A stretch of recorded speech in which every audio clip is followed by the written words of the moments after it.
Bonjour à tous, je m'appelle Ludo et bienvenue dans ma première vidéo. Alors pour cette grande première, je vais vous parler des aventures d'Astérix.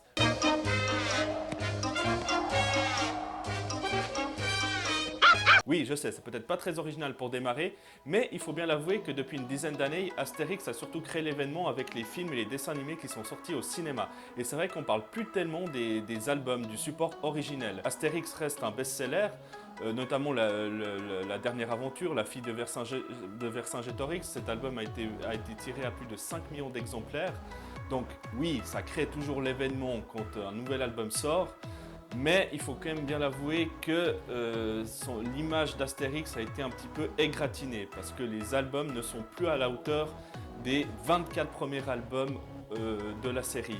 Donc aujourd'hui, j'aimerais vraiment revenir sur ce qui a fait le succès d'Astérix et expliquer comment Astérix est devenu la bande dessinée franco-belge la plus vendue au monde. À ce jour, il y a eu 370 millions d'albums vendus.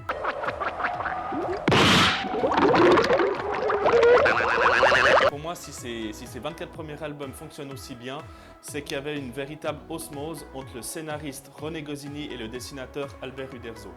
Et lorsqu'ils ont créé Astérix en 1959, c'est vrai qu'ils n'étaient pas à leur premier coup d'essai. Ça faisait depuis 8 ans qu'ils se connaissaient. Ils avaient déjà créé des séries de bandes dessinées ensemble, notamment Papa qui était sorti une année auparavant, puis qui porte en elle justement les prémices des aventures d'Astérix et qui a obtenu déjà un très bon succès. De 1951 à 1959, René Goscinny a aussi signé d'autres aventures avec d'autres dessinateurs. Par exemple, Le Petit Nicolas avec le dessinateur Sampé, et puis il a également scénarisé Lucky Luke avec le dessinateur Maurice. De son côté, Albert Uderzo lui a collaboré avec Jean-Michel Charlier, un autre grand scénariste de cette époque, sur les aventures de Tanguy et la Verdure. Goscinny, tout au long de sa carrière, va se consacrer à d'autres aventures que Astérix. Il va mener plusieurs projets en même temps. Albert Uderzo, lui, va se consacrer à 3 séries en même temps, Astérix, Papa et puis Tanguy et la Verdure, pendant quelques années. Et puis après, il va vraiment se consacrer uniquement aux aventures d'Astérix. Et je pense qu'Astérix est vraiment venu au bon moment pour les deux auteurs, que ce soit au niveau de leur carrière, au niveau de leur relation. Parce qu'au niveau de leur carrière, ils avaient justement pu expérimenter plein d'autres séries avant. Et du coup, ils étaient un peu arrivés à maturité. Mais il faudra attendre 3-4 albums pour que Astérix devienne vraiment l'œuvre que l'on connaît. C'est vrai qu'ils étaient arrivés à une sorte de maturité dans leur travail respectif. Et c'est vrai qu'en termes de leur relation, je pense qu'au bout de 8 ans d'amitié, ils étaient arrivés à un certain niveau de complicité. Et c'est justement cette complicité qu'on ressent dans les albums d'Astérix. Certains albums ont même été créés, on va dire, grâce à leur amitié. Par exemple, Astérix et Cléopâtre. Astérix et Cléopâtre est né le jour où Albert Uderzo et René Goscinny sont allés au cinéma ensemble et ils sont allés voir justement le film Cléopâtre de Joseph Mankiewicz avec Liz Taylor. Et ils se sont mariés durant toute la séance parce qu'ils trouvaient le film vraiment invraisemblable et très kitsch, qu'ils ont décidé d'en faire une parodie. Quelques mois plus tard sortira l'album Astérix et Cléopâtre. La couverture de l'album est d'ailleurs une parodie de l'affiche du film.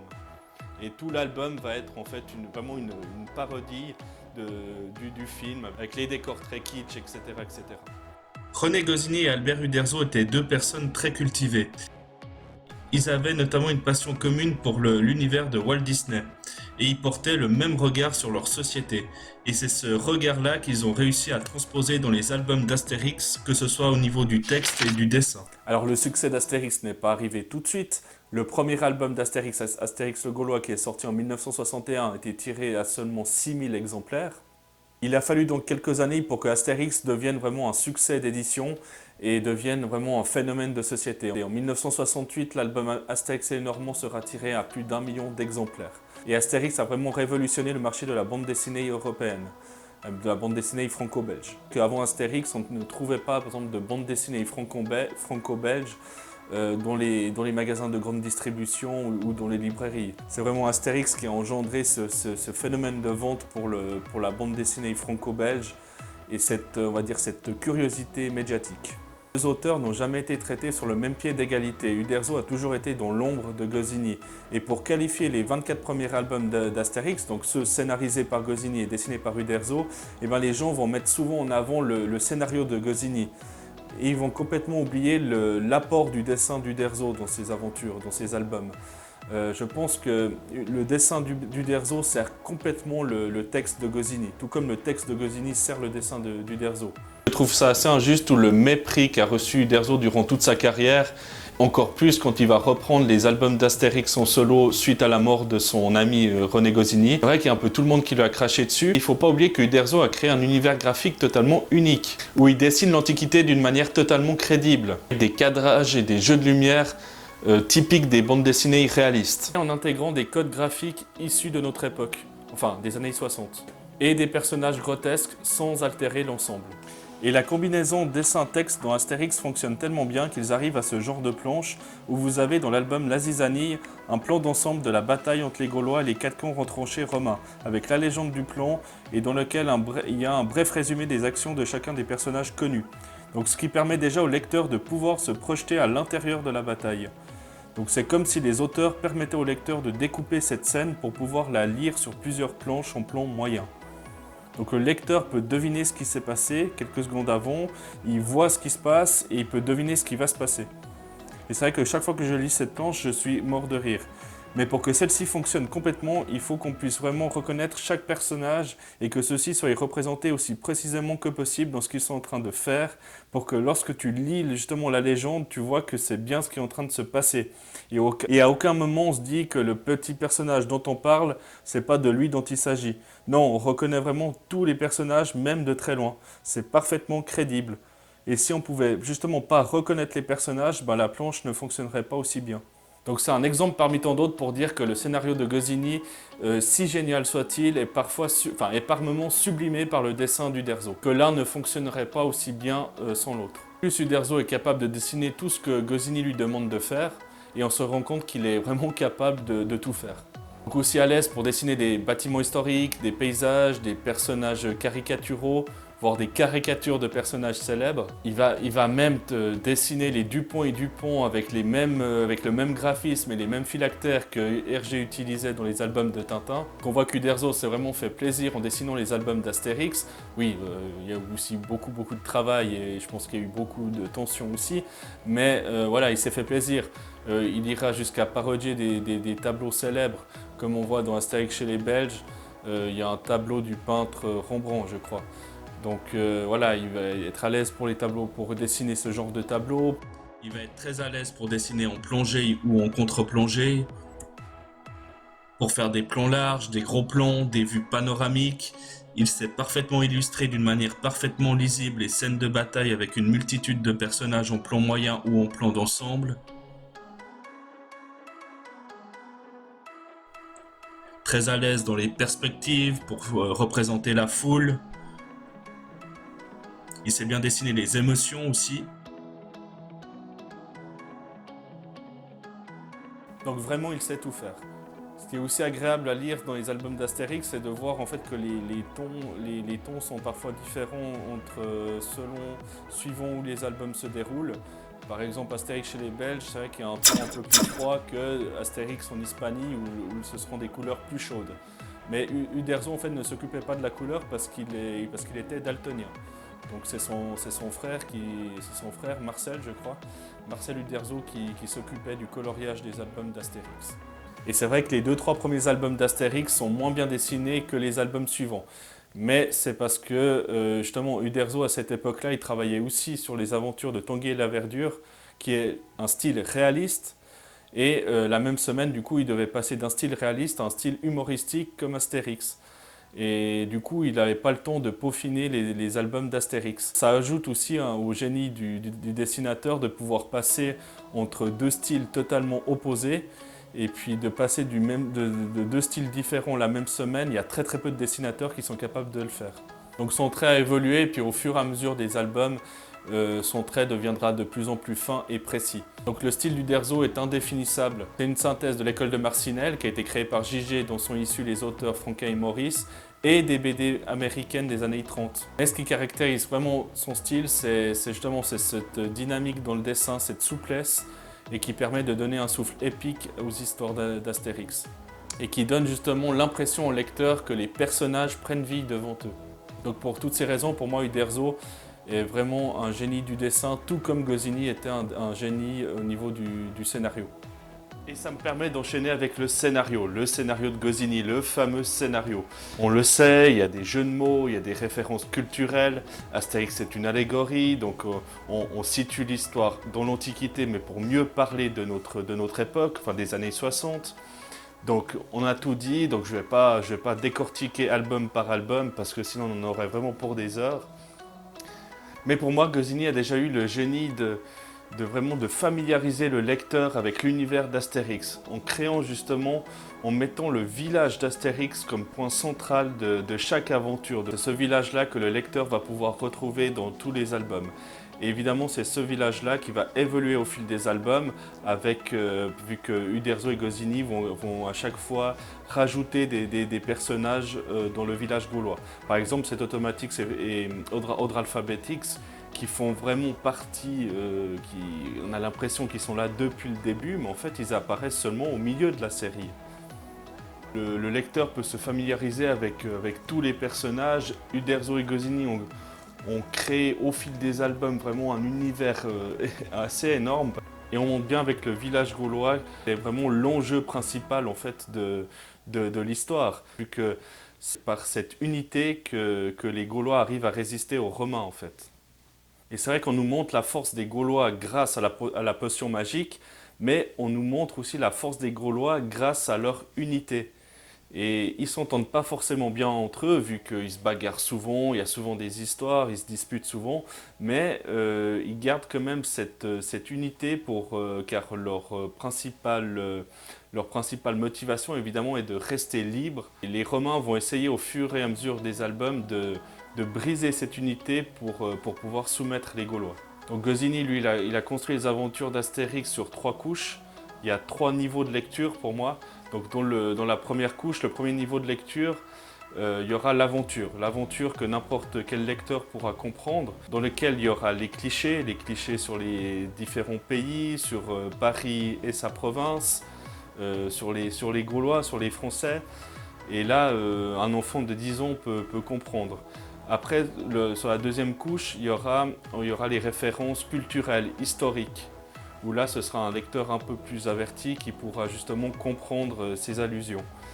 Et dans la troisième couche, ce sera vraiment la référence faite à un thème de société actuel. Par exemple, dans l'album Le Combat des Chefs, il fait vraiment allusion à la campagne présidentielle de 1965 entre François Mitterrand et Charles de Gaulle. L'album Astérix et Cléopâtre fait référence au film Cléopâtre. Dans l'album Obélix et compagnie, Goscinny nous offre un cours d'économie sur l'offre et la demande, avec tout ce que ça peut engendrer de positif et de négatif.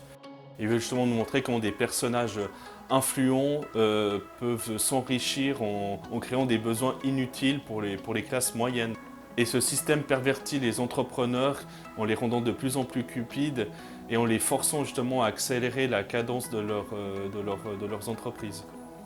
On voit vraiment où Goscinny veut en venir. Il fait vraiment une critique du libéralisme et cet album qui a été publié il y a plus de 40 ans, et ben, il reste toujours d'actualité. On sent vraiment que Goscinny pointe vraiment juste dans sa critique. Goscinny va aussi beaucoup mettre en évidence l'amitié qui existe entre Astérix et Obélix. Et même s'ils se disputent souvent, ils se réconcilient très vite. Et ils se soutiennent l'un et l'autre, peut-être à l'image de leurs 2 auteurs. D'ailleurs, même si Astérix est avant tout une BD d'humour, il y aura parfois des moments dramatiques, notamment Astérix et le chaudron, quand Astérix se fait bannir du village parce qu'il a failli à sa mission et qu'il va se mettre à pleurer en chemin, et finalement Obélix le rejoindra pour l'aider à se racheter et à réussir sa mission. Et ça nous donne une scène tout à fait poignante où vous avez justement Astérix et Obélix qui pleurent ensemble et s'enlacent dans les bras. Les scénarios de Goscinny sont si subtils, ils sont faits avec tellement de finesse, et étant donné que l'Empire romain fait clairement référence à l'hégémonie américaine depuis la fin de la Seconde Guerre mondiale, il peut en ressortir des albums d'Astérix une critique face à l'impérialisme américain, à la perte de souveraineté des anciennes grandes puissances européennes. Jusqu'au 24e album, Astérix va être une success story à la fois critique et publique. Et cette success story critique prendra fin quand, juste avant la finition de l'album Astérix chez les Belges, René Goscinny mourra subitement d'une crise cardiaque. Et que ce soit pour les journalistes ou le milieu de la bande dessinée, les aventures d'Astérix sont terminées, car personne ne voit Uderzo reprendre la série lui-même, et aucun scénariste de bande dessinée ne veut reprendre les aventures d'Astérix, car on estime qu'on n'arrivera jamais à atteindre le niveau que Goscinny avait atteint. Donc c'est aussi à ce moment-là que Uderzo va être critiqué pour son train de vie. C'est à ce moment-là que certains de ses confrères vont dire ouvertement aux journalistes que Uderzo ne sait pas faire de scénario et que en gros Astérix doit son succès grâce à Goscinny. Uderzo, probablement atteint dans son orgueil, va justement vouloir prouver le contraire, va vouloir reprendre la série lui-même. Avant l'apparition de son premier album, Le Grand Fossé, sorti en 1980, Uderzo, très peu sûr de lui, va le faire relire à son ami le journaliste Pierre Tchernia pour que celui-ci le valide. Et on sent dans cet album que Uderzo a voulu imiter au mieux le style de Goscinny. Si vous lisez les 10 premières pages, il y a pratiquement des jeux de mots dans toutes les bulles. Je trouve qu'avec ce premier album, Uderzo s'en sort plutôt bien, même si on perçoit déjà ses limites de scénariste, car même si certains jeux de mots sont plutôt bien trouvés, la plupart sont téléphonés. Donc l'histoire de cet album, qui fait référence justement au mur de Berlin, est à la base pour moi une bonne idée, mais il lui manque cette maîtrise scénaristique pour donner un souffle épique à cet album. Et c'est à partir de cet album-là que la série va décliner.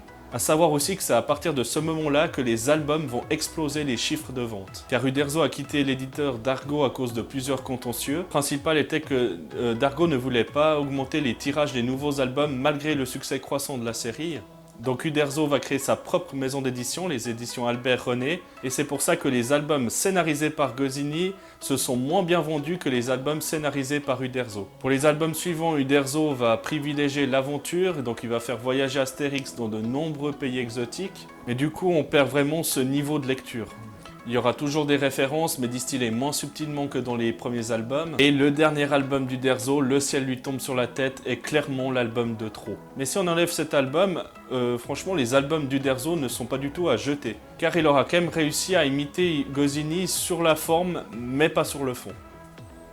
Ce qui donne des albums moins pertinents, mais qui sont quand même très plaisants à lire. Et si je parlais en début de vidéo que l'image d'Astérix a quelque peu été égratignée ces dernières années, c'est pas seulement dû à cet album, c'est aussi dû aux 2 films qui sont sortis, aux 2 derniers films, Astérix aux Jeux Olympiques et Astérix au service de Sa Majesté, qui sont 2 gros navets. Mais pour moi, il y a encore autre chose, c'est qu'aujourd'hui, avec la reprise des albums par Jean-Yves Ferry et DJ Conrad, ça a permis à Astérix de redorer son blason vis-à-vis des journalistes. Les derniers albums ont reçu des critiques plutôt positives de la part des journalistes. Pour moi, personnellement, je trouve que la série prend l'eau. Car déjà, ces albums sont plus dans la tendance d'Uderzo que de Goscinny. Ils sont clairement destinés aux enfants. On voit aussi qu'à travers les caricatures, que ce soit de Johnny Hallyday ou de Charles Aznavour, ils essayent d'accrocher un public plutôt adulte. Mais pour moi, ça ne prend plus. Et je pense qu'au bout de 38 albums, Astérix a fait le tour. Et il serait temps d'arrêter cette série. On a appris il y a quelques semaines qu'il y aura une histoire scénarisée par Goscinny durant les années 60 qui va être publiée en album. Ça s'appellera Le Menhir d'Or, qui est donc une histoire jamais publiée en album qui a été diffusée à la radio durant les années 60. Donc je ne connais pas du tout cette histoire, donc je sais pas du tout de quoi ça va parler. Ça va être très intéressant de voir ce que ça va donner avec justement un scénario de Goscinny, de voir ce que les auteurs vont faire. Je ne sais pas s'ils vont garder les dialogues d'origine ou s'ils vont ajouter des nouvelles choses, mais ça va être très très intéressant de lire ce nouvel album.